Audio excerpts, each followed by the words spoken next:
Thank you so much. Thank you for what? ನನಗೇನು ಖುಷಿ ಕೊಡುತ್ತೆ ಅಂತ ನಿಮ್ಗೆ ಗೊತ್ತು, ಅದನ್ನ ಮಾಡ್ತಿರಲ್ಲ ಆ ಖುಷಿಗೆ ಥ್ಯಾಂಕ್ ಯು. ಕರೆಕ್ಟ್. ಅದೇ ಏನು ಅಂತ. ಮಲ್ಲಿ ನನ್ನ ಫೇವ್ರೆಟು, ಅವಳಂದ್ರೆ ನನಗೆ ಎಷ್ಟು ಇಷ್ಟ.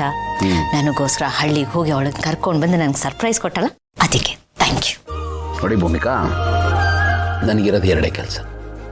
ಒಂದು ಆಫೀಸ್ಗೆ ಹೋಗೋದು, ಇನ್ನೊಂದು ಮನೆಯವ್ರನ್ನ ಚೆನ್ನಾಗಿ ನೋಡ್ಕೊಳ್ಳೋದು.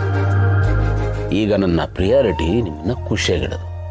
ಹಾಗಾಗಿ ನನ್ನ ಡ್ಯೂಟಿ ನಾನು ಮಾಡಿದ್ದೀನಿ ಅಷ್ಟೆ. ಇದರಲ್ಲಿ ನನ್ನ ಸ್ವಾರ್ಥನೂ ಇದೆ.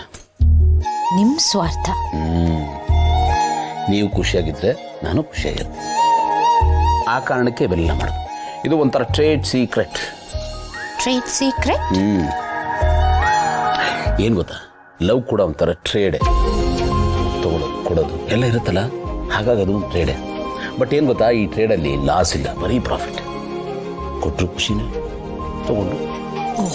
ಬರ್ತಾ ಬರ್ತಾ ತುಂಬಾನೇ ರೊಮ್ಯಾಂಟಿಕ್ ಆಗ್ತಿದ್ದೀರಾ. ಅದಕ್ಕೂ ನೀವೇ ಕಾರಣ. ತುಂಬರೇ ಎಷ್ಟು ನಾಚ್ಕೋತೀರ್ರಿ. ಮದುವೆ ಆಯಿತು, ಮಗು ಆಗ್ತಾ ಇದೆ, ಅಮ್ಮ ಆಗ್ತಾ ಇದ್ದೀರಾ. ಈ ಸಂಕೋಚ ಮುಜುಗರ ಎಲ್ಲ ಬಿಟ್ಟಾಕ್ರಿ. ಗೌತಮರೇ, ನನ್ಗೆ ಯಾಕೋ ನಿಮ್ಗೆ ಆನಂದ್ ಅವ್ರ ಗಾಳಿ ಬೀಸ್ಬಿಟ್ಟಿದೆ ಅನ್ಸುತ್ತೆ. ಕರೆಕ್ಟ್ ಕಣ್ರಿ. ಎಲ್ಲ ನನ್ನ ಮಗನ ಸವಾಸ ದೋಷ. ಬೇಡ ಬೇಡ ಬೇಡ ಅಂದ್ರು ಒಂದೊಂದ್ಸತಿ ಅವನ ಮಾತೆಲ್ಲ ಬಾಯಲ್ಲಿ ಬಂದ್ಬಿಡುತ್ತೆ. ಅವನು ಯಾವಾಗಲೂ ಒಂದು ಮಾತು ಹೇಳ್ತಾ ಇರ್ತಾನೆ, ಗೆಳೆಯ ಸಂಕೋಚ ಬಿಡು, ಸಂಕೋಚ ಬಿಟ್ರೇನೆ ಸಂಸಾರ, ಪೋಲಿ ಆದ್ರೇನೆ ಅಪ್ಪ ಆಗೋದು ಅಂತ. ನಿಜ ಅಲ್ವಾ? ನೀವು ಸಂಕೋಚ ಅಷ್ಟಲ್ಲ, ಮಾನ ಮರ್ಯಾದೆ ಎಲ್ಲಾನು ಬಿಡ್ತಿದ್ದೀರಾ. No, you are offending me Bhoomika. No ಗೌತಮರೇ, ಇವತ್ತು ಯಾಕೋ ನೀವು ಅತ್ತಿ ಮಾಡ್ತಿದ್ದೀರಾ. ಏನು ಟೂ ಮಚ್. ಅತ್ತಿ?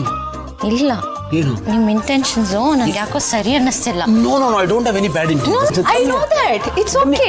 ಪ್ಲೀಸ್ ನೀವು ಮಲ್ಕೊಳ್ಳಿ. ಪ್ಲೀಸ್ ಭೂಮಿಕಾ. ಆಹಾ, ಅರೆ